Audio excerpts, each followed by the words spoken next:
ಸ್ನೇಹಿತರೆ, ಎಲ್ರಿಗೂ ನಮಸ್ಕಾರ. ದಕ್ಷಿಣ ಕನ್ನಡದ ದೈವಾರಾಧನೆ, ಭೂತ, ಕೋಲ ಈ ಸಂಸ್ಕೃತಿಯನ್ನ ಇಡೀ ಜಗತ್ತಿಗೆ ಪರಿಚಯ ಮಾಡಿಕೊಡ್ಬೇಕು. ಅಂದ್ರೆ ತಾನು ಸಣ್ಣ ವಯಸ್ಸಿನಿಂದ, ತಾನು ಹುಟ್ಟಿ ಬೆಳೆದಂತ ಊರಿನಲ್ಲಿ ತಾನು ಸಣ್ಣ ವಯಸ್ಸಿನಿಂದ ನೋಡ್ಕೊಂಡ್ ಬಂದಂತ ಒಂದು ಸಂಸ್ಕೃತಿಯನ್ನ ಇಡೀ ಜಗತ್ತಿಗೆ ತಲುಪಿಸ್ಬೇಕು, ಪರಿಚಯ ಮಾಡಿಕೊಡ್ಬೇಕು ಅನ್ನೋ ಒಂದು ಒಳ್ಳೆ ಉದ್ದೇಶದಿಂದ ತಮ್ಮ ಕಾಂತಾರ ಚಿತ್ರದ ಮೂಲಕ ಅದನ್ನ ತುಂಬಾ ರಿಸರ್ಚ್ ಮಾಡಿ ತಮ್ಮ ಕಾಂತಾರ ಚಿತ್ರದಲ್ಲಿ ತುಂಬಾ ಬ್ರಹ್ಮಾಂಡವಾಗಿ ಎಲ್ರಿಗೂ ಮನ ಮುಟ್ಟೋ ರೀತಿಯಲ್ಲಿ ಅದನ್ನ ಇವತ್ತು ಜಗತ್ತಿಗೆ ನಮ್ಮ ಕನ್ನಡಿಗರ ಹೆಮ್ಮೆ, ನಮ್ಮ ಕನ್ನಡಿಗರು ಕಾಲಕಾಲವಾಗಿ ಅಂದರೆ ಅಲ್ಲಿನ ಒಂದು ದಕ್ಷಿಣ ಕನ್ನಡದಲ್ಲಿ ಇರ್ತಕ್ಕಂಥ ಅಲ್ಲಿನ ಬುಡಕಟ್ಟು ಜನಾಂಗದವರು ಕಾಲಕಾಲವಾಗಿ ಪಾಲಿಸ್ಕೊಂಡು ಬಂದಂತಹ ಒಂದು ಸಂಸ್ಕೃತಿಯನ್ನು ಇವತ್ತು ಇಡೀ ಜಗತ್ತಿಗೆ ಪರಿಚಯ ಮಾಡಿಕೊಟ್ಟಿದ್ದಾರೆ ನಮ್ಮ ರಿಷಬ್ ಶೆಟ್ಟಿ ಅವರು ಅವರ ಕಾಂತಾರ ಚಿತ್ರದ ಮೂಲಕ ಅಲ್ವಾ.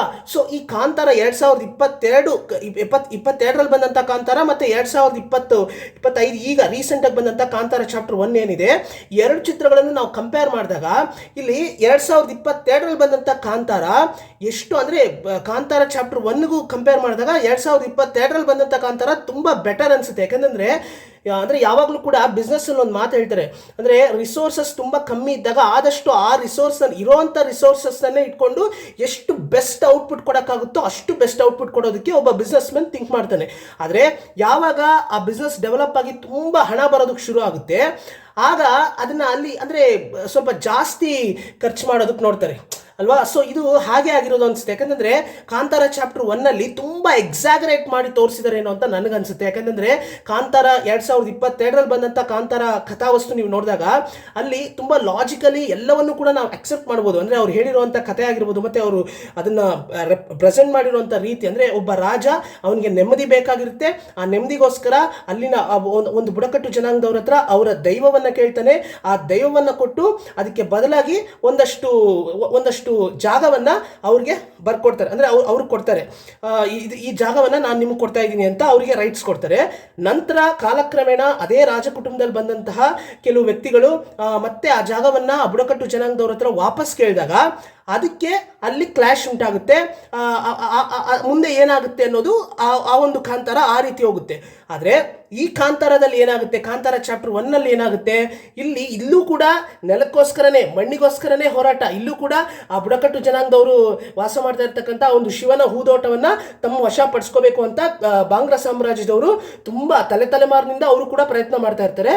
ಸೊ ಆದರೆ ಅದನ್ನು ಯಾವ ರೀತಿ ವಶಪಡಿಸ್ಕೋತಾರೆ ಅವರು, ಅಂದರೆ ಅವ್ರು ಹೋಗೋ ದಾರಿ ಒಂದು ಕದಂಬರಿಗೆ ಸಾಮಂತರು ಅಂತ ಇಲ್ಲಿ ಕ್ಲೈಮ್ ಮಾಡ್ತಾರೆ. ಅದು ಕೂಡ ನಾವು ಒಪ್ಕೊಳ್ಳೋದಕ್ಕೆ ಸಾಧ್ಯ ಇಲ್ಲ. ಯಾಕಂದರೆ ಕದಂಬರು ಅಂತಂದರೆ ಯಾವತ್ತೂ ಕೂಡ ಅವರು ಕದಂಬರು ಅಥವಾ ಇವಾಗ ಬಾಂಗ್ರಾ ಸಾಮ್ರಾಜ್ಯ ಅಂತ ಏನು ತೋರಿಸಿದರೆ, ಬಾಂಗ್ರಾ ಸಾಮ್ರಾಜ್ಯ ಕೂಡ ಕನ್ನಡ ಸಾಮ್ರಾಜ್ಯ ಅಂತ ತಾನೇ ನಾವು ತಗೋಬೇಕು. ಹಾಗೆ ತಾನೇ ತೋರಿಸಿದರು ಈ ಸಿನಿಮಾದಲ್ಲೂ ಕೂಡ.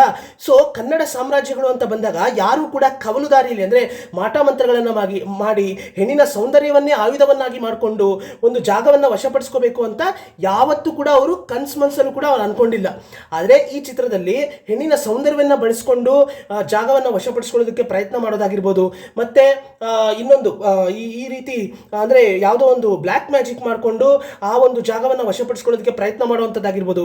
ಮತ್ತೆ ಇದೊಂದು ಕಡೆ ಆದರೆ ಇನ್ನೊಂದು ಕಡೆ ದೈವಗಳು, ಅಂದರೆ ಇವಾಗ ನೀವು ಕಾಂತಾರ 2022ರಲ್ಲಿ ಬಂದಂಥ ಕಾಂತಾರದಲ್ಲಿ ನೀವು ನೋಡಿದ್ರೆ ದೈವ ಕಡೆಗೆ, ಅಂದರೆ ಆ ಒಂದು ಸೋಷಿಯಲ್ ಜಸ್ಟಿಸ್ಗೋಸ್ಕರ ಯಾವ ರೀತಿ ಅಂದರೆ ಅದು ಫೈಟ್ ಮಾಡುತ್ತೆ. ಅಂದರೆ ಆ ದೈವ ನಮ್ಮ ರಿಷಬ್ ಶೆಟ್ಟಿ ಅವರ ಮೈ ಮೇಲೆ ಬಂದಾಗ ಅದು ಅಂದರೆ ಅದು ಫೈಟ್ ಮಾಡಿ ಆ ಒಂದು ಫೈಟ್ ಮಾಡಿ ಆ ಫೈಟಲ್ಲಿ ಅದು ಗೆಲ್ಲುತ್ತೆ. ಆದರೆ ಇಲ್ಲಿ ಏನಾಗುತ್ತೆ, ಕಾಂತಾರ ಇವಾಗ 2025ರಲ್ಲಿ ಬಂದಂಥ ಕಾಂತಾರ ಚಾಪ್ಟರ್ 1ನಲ್ಲಿ ಇಲ್ಲಿ ಅಂದರೆ ದೈವ ಇಲ್ಲೂ ಕೂಡ ಫೈಟ್ ಮಾಡುತ್ತೆ, ಆದರೆ ಸ್ವಲ್ಪ ಲಾಜಿಕಲಿ ಅಕ್ಸೆಪ್ಟ್ ಆಗಲ್ಲ. ಅಂದರೆ ಏನೋ ಒಂದು ಸೂಪರ್ ಪವರ್ ಬರೋ ಥರ, ಆಕಾಶದಿಂದ ಏನೋ ಬೆಂಕಿ ಬರೋ ಥರ, ಇದೆಲ್ಲ ತುಂಬ ಎಕ್ಸಾಗರೇಟ್ ಮಾಡಿ ತೋರಿಸಿದ್ರೇನೋ ಅಂತ ನನಗನ್ಸುತ್ತೆ. ಇದು ನನ್ನ ಅಭಿಪ್ರಾಯ ಅಷ್ಟೇ. ಯಾಕಂದರೆ ಬಹಳಷ್ಟು ಅಂದರೆ ನೀವೆಲ್ಲರೂ ಕೂಡ ಕಾಂತಾರ ಚಿತ್ರವನ್ನು ನೋಡಿರ್ತೀರಾ. ಸೊ ನಿಮಗೆ ಒಬ್ಬೊಬ್ರಿಗೂ ಒಂದೊಂದು ಅಭಿಪ್ರಾಯ ಇರುತ್ತೆ. ನನಗೆ ಇದೇ ರೀತಿ ಅನಿಸ್ತು. ಬಿಕಾಸ್ ದೈವಗಳು ಅಂತ ಬಂದಾಗ ಅವರು ಅಂದರೆ ಸೋಷಿಯಲ್ ಜಸ್ಟಿಸ್ಗೆ ಅದು ಸಂಕೇತ ಅಂತ ನಾನು ನೋಡ್ತೀನಿ. ಸೊ ನನ್ನ ಅಭಿಪ್ರಾಯ ಇದು. ಸೊ ಮತ್ತೆ ದೈವಗಳು ಅಂತ ಬಂದಾಗ ಇನ್ನೊಂದು ವಿಷಯ ಹೇಳಬೇಕು. ಈ ದೈವಗಳ ಬಗ್ಗೆ ನಾವು ಯಾವತ್ತೂ ಕೂಡ, ಅಂದರೆ ಆಗಿನ ಕಾಲಘಟ್ಟದಲ್ಲಿ ನೀವು ಇತಿಹಾಸವನ್ನು ನೀವು ನೋಡಿದಾಗ ಚೋಳರು, ಅಂದರೆ ಎಸ್ಪೆಷಲಿ ನೀವು ಚೋಳ ಸಾಮ್ರಾಜ್ಯದ ಬಗ್ಗೆ ಕೇಳಿರ್ತೀರಾ. ಚೋಳರಲ್ಲಿ ಒಂದು ಪದ್ಧತಿ ಇತ್ತು. ಏನು ಪದ್ಧತಿ ಅಂತಂದರೆ, ಒಬ್ಬ ವೀರ ಮರಣವನ್ನು ಹೊಂದಿದ್ರೆ ಅವನನ್ನು ಎಲ್ಲಿ ಸಮಾಧಿ ಮಾಡ್ತಾರೋ, ಅಂದರೆ ಯುದ್ಧ ಮಾಡಬೇಕಾದ್ರೆ ಒಬ್ಬ ವೀರ ಮರಣವನ್ನು ಹೊಂದುತ್ತಾನೆ, ಅವನನ್ನು ಎಲ್ಲಿ ಸಮಾಧಿ ಮಾಡ್ತಾರೋ ಅದೇ ಜಾಗದಲ್ಲೇ ಒಂದು ಶಿವನ ದೇವಸ್ಥಾನವನ್ನು ಕಟ್ತಾ ಇದ್ರು ಚೋಳರು. ಅವರ ನೆನಪಿನ ಚಿಹ್ನೆಯಾಗಿ ಒಂದು ಶಿವನ ದೇವಸ್ಥಾನವನ್ನ ಕಟ್ತಾ ಇದ್ರು. ಇದನ್ನ ಈ ಒಂದು ಪದ್ಧತಿಗೆ ಅಂದ್ರೆ ಆ ಒಂದು ದೇವಸ್ಥಾನವನ್ನ ಪಳ್ಳಿಪ್ಪಡೈ ದೇವಸ್ಥಾನ ಅಂತ ಕರಿತಾ ಇದ್ರು ತಮಿಳಿನಲ್ಲಿ. ಇದು ಪದ್ಧತಿಯಾಗಿ ಚೋಳರು ಅವರು ಫಾಲೋ ಮಾಡ್ಕೊಂಡು ಬರ್ತಾ ಇದ್ರು. ಸೊ ಇದೇ ರೀತಿನೇ ಇದನ್ನ ನಾನು ಯಾಕೆ ಹೇಳ್ತಾ ಇದ್ದೀನಿ ಅಂತಂದ್ರೆ, ಕನ್ನಡಿಗರಲ್ಲೂ ಕೂಡ ವೀರಗಲ್ಲುಗಳು ಅಂತ ಒಂದು ಸಂಸ್ಕೃತಿ, ಅಂದ್ರೆ ವೀರಗಲ್ಲುಗಳು ಬಗ್ಗೆ ನೀವು ಕೇಳಿರ್ತೀರಾ. ಕೇಳಿಲ್ಲ ಅಂತಂದ್ರೆ ದಯವಿಟ್ಟು ವೀರಗಲ್ಲುಗಳ ಬಗ್ಗೆ ಒಂದು ಬ್ರೀಫ್ ಆಗಿ ನಾನು ಎಕ್ಸ್ಪ್ಲೈನ್ ಮಾಡಿದ್ದೀನಿ. ಆ ಒಂದು ವಿಡಿಯೋ ಲಿಂಕ್ ಅನ್ನ ಇದೇ ವಿಡಿಯೋ ಡಿಸ್ಕ್ರಿಪ್ಷನ್ ಅಲ್ಲಿ ಕೊಡಲಾಗಿದೆ. ದಯವಿಟ್ಟು ಆ ವಿಡಿಯೋ ನೋಡಿಲ್ಲ ಅಂತಂದ್ರೆ ದಯವಿಟ್ಟು ನೋಡಿ. ಅದರಲ್ಲಿ ವೀರಗಲ್ಲುಗಳ ಬಗ್ಗೆ ಬ್ರೀಫ್ ಹಿಸ್ಟ್ರಿ ಅಂದ್ರೆ ಬ್ರೀಫ್ ಆಗಿ ಎಕ್ಸ್ಪ್ಲೈನ್ ಮಾಡೋದಕ್ಕೆ ಪ್ರಯತ್ನ ಪಟ್ಟಿರ್ತೀನಿ. ಸೊ ವೀರಗಲ್ಲುಗಳು ಅಂತಂದ್ರೆ ಆಗಿನ ಕಾಲಘಟ್ಟದಲ್ಲಿ ಒಂದು ಗುಂಪಿನ ಜನಕ್ಕೋಸ್ಕರನೋ ಅಥವಾ ಅನ್ಯಾಯದ ವಿರುದ್ಧ ಹೋರಾಟ ಮಾಡಿ ತಮ್ಮ ಪ್ರಾಣವನ್ನೇ ತ್ಯಾಗ ಮಾಡಿದಂತ ವ್ಯಕ್ತಿಗಳನ್ನ ದೈವ ಸ್ಥಾನದಲ್ಲಿಟ್ಟು ನೋಡುವಂತ ಒಂದು ಪದ್ಧತಿ ಆಗಿನ ಕಾಲಘಟ್ಟದಿಂದ ನಮ್ಮ ದಕ್ಷಿಣ ಭಾರತದವರು ಫಾಲೋ ಮಾಡ್ಕೊಂಡ್ ಬಂದಂತ ಒಂದು ಸಂಸ್ಕೃತಿ ಅಥವಾ ಪದ್ಧತಿ ಅಂತ ನಾವು ಹೇಳ್ಬೋದು. ಸೊ ಅದಕ್ಕೇನೆ ಇವತ್ತಿಗೂ ಕೂಡ ಹಳ್ಳಿಗಳ ಕಡೆ ಹೋದ್ರೆ ಎಷ್ಟೊಂದು ವೀರಗಲ್ಲುಗಳನ್ನ ನಾವು ಅಲ್ಲಲ್ಲಿ ನೋಡ್ಬೋದು. ಆ ವೀರಗಲ್ಲುಗಳಲ್ಲಿ ಸಾಮಾನ್ಯವಾಗಿ ಏನ್ ಕೆತ್ತನೆ ಮಾಡಿರ್ತಾರೆ ಅಂತಂದ್ರೆ, ಯಾವುದೋ ಒಬ್ಬ ವೀರ ಖಡ್ಗವನ್ನ ಇಟ್ಕೊಂಡು ಒಂದು ಹುಲಿ ಜೊತೆನೋ ಅಥವಾ ಇನ್ನೊಬ್ಬ ವೀರ ಜೊತೆನೋ ಫೈಟ್ ಮಾಡ್ತಾ ಇರೋ ತರ ಒಂದು ಕೆತ್ತನೆಯನ್ನ ಮಾಡಿರ್ತಾರೆ. ಅದರ ಕೆಳಗಡೆ ಶಾಸನವನ್ನ ಬರೆದಿರ್ತಾರೆ, ಅಂದ್ರೆ ಅದ್ರ ಬಗ್ಗೆ ಇನ್ಫಾರ್ಮೇಶನ್ ಅನ್ನ ಕೊಟ್ಟಿರ್ತಾರೆ. ಅದು ಯಾವ ಕಾಲಘಟ್ಟಕ್ಕೆ ಸೇರಿದ್ದು, ಅದರ ಇತಿಹಾಸ ಏನು, ಅದ್ರ ಬಗ್ಗೆ ಎಲ್ಲ ಕೊಟ್ಟಿರ್ತಾರೆ. ಸೊ ಇದು ಈ ಒಂದು ಅಂದ್ರೆ ನಮ್ಮ ಜೊತೆನೇ ಇದ್ದು, ಅಂದ್ರೆ ದೈವಗಳನ್ನ ನಾನು ಯಾವ ರೀತಿ ನೋಡ್ತೀನಿ ಅಂತಂದ್ರೆ, ದೈವಗಳು ಒಂದು ಕಾಲಘಟ್ಟದಲ್ಲಿ ನಮ್ಮ ಜೊತೆನೇ ಇದ್ದು ನಮ್ಮ ಜೊತೆನೇ ಇದ್ದಂಥ ವ್ಯಕ್ತಿಗಳು ಯಾವುದೋ ಒಂದು ಪರಿಸ್ಥಿತಿಗೆ ಅಂದ್ರೆ ಯಾವುದೋ ಒಂದು ಸಿಚುವೇಶನ್ ಅಲ್ಲಿ ಅನ್ಯಾಯದ ವಿರುದ್ಧ ಅಂದ್ರೆ ಅಸಮಾನತೆಯ ವಿರುದ್ಧ ಅನ್ಯಾಯದ ವಿರುದ್ಧ ಹೋರಾಟ ಮಾಡಿ ತಮ್ಮ ಪ್ರಾಣವನ್ನೇ ತ್ಯಾಗ ಮಾಡಿದಂಥವ್ರನ್ನ ದೈವಸ್ಥಾನದಲ್ಲಿಟ್ಟು ನೋಡುವಂಥ ಒಂದು ಪದ್ಧತಿ ದಕ್ಷಿಣ ಭಾರತದಲ್ಲಿ ಕಾಲಕಾಲವಾಗಿ ಫಾಲೋ ಮಾಡ್ಕೊಂಡು ಬಂದಂಥ ಒಂದು ಪದ್ಧತಿ ಅಂತ ನನಗನ್ಸುತ್ತೆ. ಯಾಕಂದ್ರೆ ಸಾಕಷ್ಟು ಕೆಲವೊಂದು ಇತಿಹಾಸಕಾರರು ಕೂಡ ಇದನ್ನೇ ಹೇಳ್ತಾರೆ. ಇನ್ನು ಕೆಲವು ಇತಿಹಾಸಕಾರರು ಬೇರೆ ಥರನೂ ಹೇಳಿರ್ಬೋದು.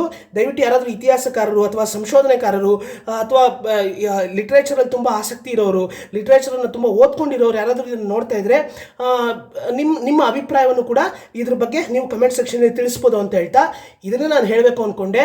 ಇದ್ರ ಬಗ್ಗೆ ನಿಮಗೆ ಏನು ಅನಿಸುತ್ತೆ ಅನ್ನೋದನ್ನ ನೀವು ಕೂಡ ಕಮೆಂಟ್ ಸೆಕ್ಷನಲ್ಲಿ ತಿಳಿಸ್ಬೋದು. ಇದು ನನ್ನ ಅಭಿಪ್ರಾಯ ಅಷ್ಟೇ.